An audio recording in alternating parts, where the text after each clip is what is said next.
Martineau. Le préféré du règne animal. Bonjour, les petits lapins. Petit lapin, petit lapin.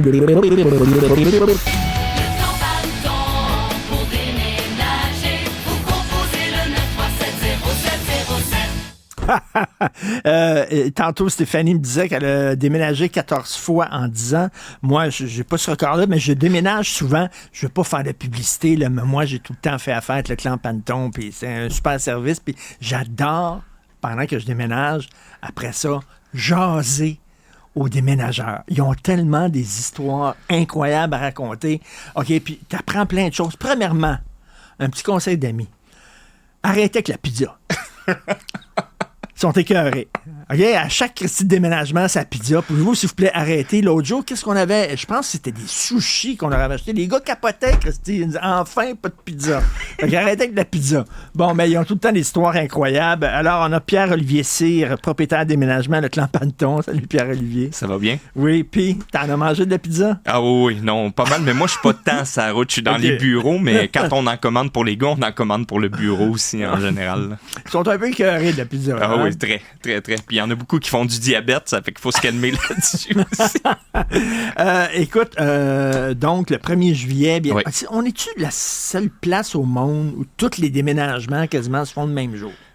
Oui, au niveau, et ça c'est dû à une ancienne loi qu'il y avait, dans le fond c'était, je la connais pas exactement, mais je sais que ça avait rapport avec la fin des classes, donc on voulait pas que les élèves soient changés d'école durant le parcours scolaire, donc c'est pour ça que ça s'est un peu condensé au niveau du 1er juillet et malheureusement d'année en année, ben ça se maintient à cette date-là, et c'est ce qui fait que, et moi je trouve ça déplorable parce que ça coûte une fortune aux gens, mais c'est sûr, parce que les déménageurs, eux autres, ils doivent louer des camions supplémentaires, ils ont de la main-d'œuvre, il en faut de la main-d'œuvre supplémentaire également, et tout ça, ça a un coût, et malheureusement, on doit refiler la facture, c'est sûr et certain. C'est ça, le 1er juillet, vous allez faire combien de déménagements au clan Panton, à peu près? Ben, cette année, c'est particulier parce que c'est vraiment étendu. Il y a un phénomène qui se passe en ce moment, cette année, là. C'est la première fois qu'on voit ça, mais on est quand même pas loin de 80 déménagements pour le 1er juillet à Montréal, et à la succursale de Québec, on en a environ une trentaine. Mais à Québec, le problème, c'est vraiment le problème de main-d'œuvre qui est catastrophique là, en ce moment. Oui, Québec, c'est prononcé, ça va pas bien. Il y a pas beaucoup de compagnies de déménagement et il y a beaucoup de gens qui veulent déménager, justement. C'est une ville un peu plus de fonctionnaires. Donc ça, c'est plus des déménagements résidentiels. Or qu'à Montréal, cette année, on n'a jamais rempli autant de demandes pour la cour du logement ou encore des soumissions pour des gens qui se font évincer. C'est catastrophique cette année. Je dirais 40% des déménagements, c'est ça qu'on fait cette année. Des évictions? Oui, des évictions, des gens qui savent pas. Et là, on a énormément de changements de date. Ils sont fait sacré dehors, oui, c'est ça? Oui, et on a des changements de date. Parce que c'était des mauvais locataires? Non, pas nécessairement. C'est simplement les propriétaires reprennent les logements pour une raison X, Y, Z. Les réno-evictions, comme on dit. Exactement. On veut flipper à la maison, fait que bye-bye dehors. Là, ils passent à la régie du logement et là, ils demandent une soumission de déménagement. Le propriétaire paie le déménagement et on a des changements de date cette année et c'est pour ça que les gens sont pas capables de planifier le 1er juillet parce que vu que c'est des évictions, les propriétaires veulent pas payer le gros tarif, donc ils essaient justement de répartir ça. Ils vont souvent en général, on a beaucoup de déménagements cette année qui se font vers le 10 ou le 14 juillet et le propriétaire va pas charger le mois supplémentaire parce que justement, il veut simplement diminuer sa facture de déménagement. Puis cette année, on a beaucoup de misère à se faire payer parce que énormément de propriétaires disent aux locataires, je vais payer ton déménagement, puis lorsqu'arrive le paiement, ils le font pas. Ils se sauvent. Et là, oui, ça fait que cette année, on n'a jamais envoyé autant de mises en demeure, justement, à des clients parce qu'il faut se faire payer au bout de la ligne. Il y a bien des mauvais propriétaires. Cette année, c'est épouvantable. Depuis la COVID, là, je dirais, je ne sais pas ce qui s'est passé. L'année passée, ça a été très calme au niveau du déménagement quand même. On sentait que les taux d'intérêt frappaient, mais depuis 2 mois, c'est vraiment reparti de plus belle. Là, on commence à manquer de plage horaire et on voit que le marché est en train de se réchauffer, là. Pierre-Olivier, est-ce que ça arrive ces temps-ci que vous avez, par exemple, des déménagements en disant, je sais pas où je vais aller vivre, fait que mettez tout mon stock en entrepôt? Oui. C'est fou. Mon entrepôt pour le 1er juillet va être plein complètement. Et ça faisait des années que c'est ça des gens l'était qui savent pas où aller. Là. Ils savent pas du tout où aller. Ils ont aucune idée. Ça fait qu'ils vont réserver soit des mini-entrepôts et même il y a des gens qui pensent qu'ils ont un appartement où c'est qu'ils s'en vont, et finalement, on arrive là-bas, et non, l'appartement est pas libre, donc là, on doit les amener en entreposage, et là, ils doivent aller dormir chez une tante, une sœur, ou peu importe. C'est la situation dans laquelle on est actuellement, puis j'exagère même pas. Et parce que toi, tu le vois sur le terrain, là. On parle beaucoup de la crise du logement, toi, t'es là sur le terrain. On voit là, la détresse, on voit vraiment la détresse au niveau des gens. C'est épouvantable au niveau de la sensation de ces personnes-là. Puis tu sais, on n'est pas psychologue, oui. Mais on doit faire une job de mes déménageurs sur la route. Puis écoute, c'est pas une job qui est facile, là.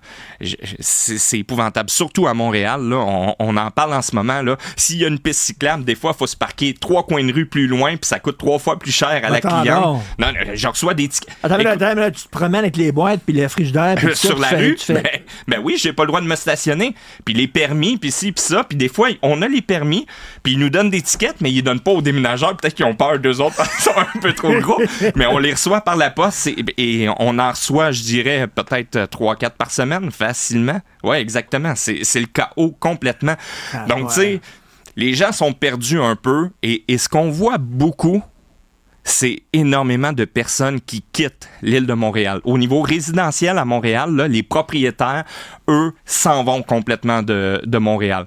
Alors, fait que t'as plus de déménagements, mettons, de Montréal à banlieue. Au niveau des propriétaires, oui, exactement. Les locataires, eux autres, tentent de rester à Montréal parce que leur job est ici, ils doivent prendre le métro ou peu importe. Mais les propriétaires, eux autres, c'est vraiment là, ça quitte Montréal. Et même dans mes données Google pour mon site web, en ce moment, on le voit, l'exode en ce moment des propriétaires vers la Rive-Sud puis la Rive-Nord.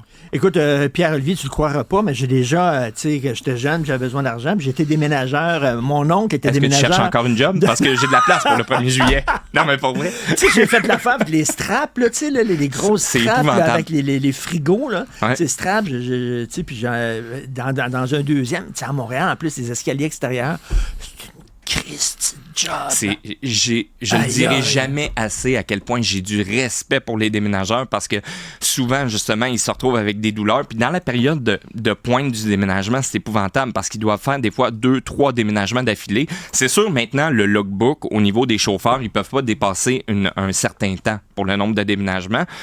Et ça, d'ailleurs, c'est un point qui fait que ça coûte plus cher parce que dans le temps, il était pas rare que les déménageurs, là, 20 ans, 30 ans, finissaient à 4 heures du matin, puis tous les déménageurs allaient finir la dernière job ensemble. Ils se retrouvaient 40 déménageurs pour une job. Oh, oui, ça, c'était la belle époque. Maintenant, vu qu'il y a des logbooks qui doivent respecter des heures de conduite, mais on peut faire beaucoup moins de déménagements. Et ça fait quoi? Ça fait que les prix ont été à la hausse automatiquement. Ben oui. Écoute, il y a des gens, on va pas se le cacher, il y a des gens qui c'est des tapons. Oui. OK? Moi, quand j'appelle le déménageur, il arrive, là, on est prête, là. On est prête. Ouais. On est là, tu sais, veux dire. Puis là, on fait le déménagement, puis tu peux payer un surplus, puis eux autres vont envelopper toutes tes assiettes, puis tout ça. Exact. Là, tu peux faire un payer un surplus. Mais il y a des gens, là, t'arrives à la maison, là, ils sont pas prêts de pantoute, là. On préfère... Il y a une dinde dans le four. Puis, ça, c'est déjà... oui, mais je le dis souvent, on préfère déménager les bons gens que les jambons. Et ça, non, mais c'est vrai, parce que souvent, il arrive des situations qui sont complètement... Une fois, c'est arrivé justement qu'on a déménagé, on arrive chez la dame et finalement, il y avait un poulet qui était en train de cuire dans le four. Et là, la dame voulait à tout prix finir la cuisson de son poulet ou sa dinde, je m'en rappelle pas. Et là, les gars m'appellent puis ils me disent, mais qu'est-ce qu'on fait, Pierrot? Ben, j'ai dit, OK, regardez, laissez finir. Et puis, je me rappelle, quand ils ont pris le four, c'était encore tout chaud. On n'a pas pu l'abriller tellement qu'il était chaud. Mais des situations comme ça, il s'en produit. Je me rappellerai tout le temps, à un moment donné, on se fait réserver pour une maison dans le West Island. OK? Tu sais, une grosse maison. Puis, la personne avait réservé pour l'équivalent d'un 3,5, 4,5, un petit camion. Ça marchait pas. Puis, on rappelle la cliente, oh oui, c'est un 3,5. Puis là, on arrive là. On sonne, et tout d'un coup, il y a un monsieur en robe de chambre qui ouvre la porte, puis il dit « Qu'est-ce que vous faites là? » Et là, c'était Sylvain qui était sa job. Et Sylvain dit, on vient pour le déménagement. Le monsieur, il dit, quel déménagement? Sa femme est en haut des marches et elle se met à crier, je te laisse, c'est terminé, tu m'as trompé, La police arrive, des situations comme ça, il s'en passe à toutes les semaines, sans exception. C'est fou, mais... on doit gérer ça, mais c'est ça, c'est souvent des situations qui sont un peu hors de notre contrôle, mais on doit dealer avec ça. Les déménageurs, c'est pas juste des déménageurs, je le dis souvent, c'est comparable à des psychologues. Ah oui. Moi, j'adore, là, comme je dis, jaser avec les gars du clan Panton, ils ont tout le temps. Puis souvent, on a eu le même monsieur qui est là depuis longtemps. C'est une légende, je pense, dans le clan tu parles Panton. d'André Fortin. Et c'est mon père. Il est venu Pourquoi je suis déménager rentré... une couple d'années, lui. Là. Quand je suis rentré dans le clan, c'est parce que j'étais tanné du superficiel. Et lorsque j'ai commencé à discuter, parce que mon père avait acheté en 93, en tout cas, c'est toute une histoire, et puis j'ai jamais voulu prendre le clan Panton. Je suis arrivé par erreur à cause de Revenu Québec, je voulais pas que maman... En tout cas, toute une histoire. Mais tout ça pour dire, ce que j'ai adoré avec ça, c'est les histoires humaines. Ces gars-là, incroyable. André, que tu parles, là, André, et je peux en parler parce qu'il en a parlé dans l'émission Je suis déménageur, mais André, il avait un problème d'alcool et mon père l'a rentré en thérapie. C'est des gens souvent qui ont des passés qui sont difficiles, des gens des fois qui l'ont pas eu facile, et t'écoutes leur histoire et tu te rends compte que ben ça remet ta vie en perspective, et là tu te dis OK, comment je peux faire pour les aider, et c'est ça que j'aime. Puis André, la seule personne qui avait accepté qu'il vienne, parce qu'il avait le droit à une visite durant justement son sevrage, ça a été mon père qui a demandé. Et encore aujourd'hui, ça arrive et c'est moi qui ai pris la relève. Souvent, je vais au palais de justice pour dire que c'est des bons gars et puis justement, tu sais... C'est un personnage. Ben, oui. Ce sont tous des personnages. Et c'est tous des gens qu'on leur donne une deuxième, troisième chance dans la vie et je te jure, ils sont reconnaissants. Moi, au niveau de la main-d'œuvre, j'ai pas de problème de main-d'œuvre. Pourquoi? Mais tu dois être impliqué dans leur vie personnelle, puis tu dois t'occuper d'eux autres au maximum. Puis quand tu les écoutes, je te jure, c'est des gens, c'est des trésors sur deux pattes. C'est des gens qui ont un vécu que je me dis, mon Dieu, je sais même pas comment j'aurais viré, moi, si j'avais vécu ça. Ma blonde adorait jaser avec André à chaque fois qu'on il parle déménageait. beaucoup, Là, puis, écoute, est-ce que ça arrive que vous arrivez dans des maisons, puis il y a ce qu'on appelle en anglais des orders? Des gens qui ramassent. Ah oui, non, mais ça, c'est... foutu bordel, là. Il y a des magazines, des sacs verts. Ça paraît... La question est super bonne. Parce que nous, on a un nombre de camions, OK? On a environ une trentaine de camions qu'on doit répartir tout au long de la journée. Quand les gens appellent pour réserver un déménagement, ils vont dire « j'ai un 3,5, j'ai un 4,5 » ou peu importe. Quand arrive une situation comme ça, c'est-à-dire un ramasseur compulsif, comme on l'appelle... Ben ça change toute la journée du déménagement parce que là, le camion qu'on envoie, souvent, ces personnes-là, c'est pas des gens qui sont dans des maisons de résidents, c'est souvent des gens qui sont dans des 3,5, des 4,5 et c'est plein à rebord complètement. Et là, à ce moment-là, on se rend compte, au lieu d'un camion, ça en prend 3 supplémentaires. Et là, à ce moment... Parce qu'ils veulent, les autres, déménager toute leur cochonnerie? Ils déménagent tout au complet. Et quand tu arrives au nouvel appartement, souvent, tu sais, il y a des mauvais propriétaires, mais il y a des propriétaires qui ont des surprises. Parce que quand tu vois arriver pour te réserver, tu sais, t'as loué ton 4,5, tu vois 4 camions de déménagement arriver avec des boîtes, puis tu remplis ça en haut. Écoute, c'est des situations qui sont... Mais ça arrive fréquemment. On s'imagine pas à quel point il y a des gens qui ramassent du stock comme ça. Écoutez, jasez avec les déménageurs, si vous avez un peu de temps, là, c'est des personnages incroyables. Lâchez la pizza aussi. Bon 1er juillet, quand même. On va travailler fort là-dessus. Et c'est bien ce que tu nous as dit sur la crise du logement, que toi, tu le vois tous les jours, qu'il y a vraiment une crise du logement. Je ne sens pas l'urgence de la part de nos autorités, de nos gouvernements. Il me semble, on dirait qu'il n'y a pas d'urgence. Pourtant, il y en a aucune. Il y en a aucune. Et sincèrement, t'as beau avoir la régie du logement qui dit aux propriétaires dédommager, mais au bout de la ligne, ça t'aide pas à trouver un nouvel appartement. Et en ce moment, les entrepôts sont pleins. Pour quelle raison? Simplement, les gens n'arrivent pas à se trouver un endroit où loger. Incroyable.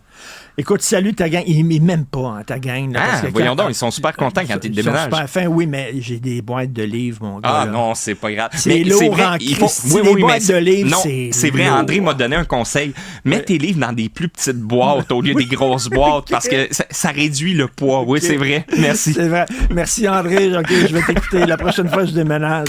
Pierre-Olivier Cyr, propriétaire déménagement du Clan Panton. Merci. Merci.